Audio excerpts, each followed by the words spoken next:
पयलीं तिका मारली, उपरांत तिचे कडल्यान च्या करून घेतली, मागीर लॅपटॉप आनी मोबायल घेवन पळून गेलो. मडगांवां घरांत एकटीच आशिल्ले बायलेगेर चोरी जाली. नमस्कार, तुम्ही पळयतात भांगरभूंय. मडगांव शारांतल्या कोंब वाठारांत एके एकटेच रावपी बायलेचेर जीव घेणा हल्लो जालो. तिका च्या करपाक लावन लुटमार केल्ल्याची घडणूक मुखार आयल्या. ह्या प्रकरणाची खराय वळखून मडगांव पुलिसांनी वेगान तपास करून दुबावित चोराक चोरयेच्या सामाना सयत रोखडोच ताब्यात घेतलो. कोंब हांगा रावपी कोनी पाशेको ही आपल्या घरांत एकटीच आसता. ती घरांत एकटीच आसतना रातच्या सुमार 1.5 ते 2 वरांचेर एका चोरान घरांत प्रवेश केलो. हो चोर हिंदी उलयतालो. चोरान पाशेको हांकां सुरयेचो भंय दाखोवन बरोच मार घालो. हातूंत ती जखमी जाली. उपरांत चोरान तिका तुका आपणे इतली मारल्या आनीक अर्द वरान तुका मरण येतलें असो भंय घालून पिडेस्त बायलेक च्या करपाक लायली.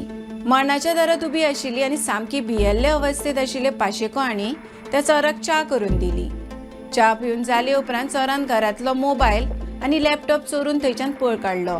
उपरांत पाशेको आनी भियेतूच घरांतले मदलें दार लावन घेतलें आनी फाटल्या दारांतल्यान शेजाऱ्यांगेर धांव मारली. शेजाऱ्यांनी तिका रोखडीच हॉस्पिटलांत दाखल केली.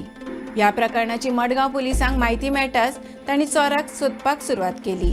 मडगांवच्या पुलिसांनी दिल्ले म्हायती प्रमाण पोन्न्या रेल्वे स्टेशना लागसार रस्त्यार चोरयेचो मोबायल आनी लॅपटॉप विकपाचे तयारीत आशिल्ल्या एका दुबाविताक पुलिसांनी सांपळो रचून ताब्यात घेतलो. सध्या ह्या दुबाविताची पुलीस चौकशी करतात. हे घडणुकेन मडगांवा वाठारांत व्हड बोवाळ जाला. आता एकटीच रावपी बायलांचे सुरक्षेचो प्रश्न हे घडणुके उपरांत परत मुखार आयला. तर अशाच खबरां खातीर भांगरभूंयक फेसबुक, एक्स आनी इंस्टाग्रामार फॉलो करात. यूट्यूब चॅनल सबस्क्राईब करात आणि www.bhangarboy.com हे वेबसायटीक भेट दियात.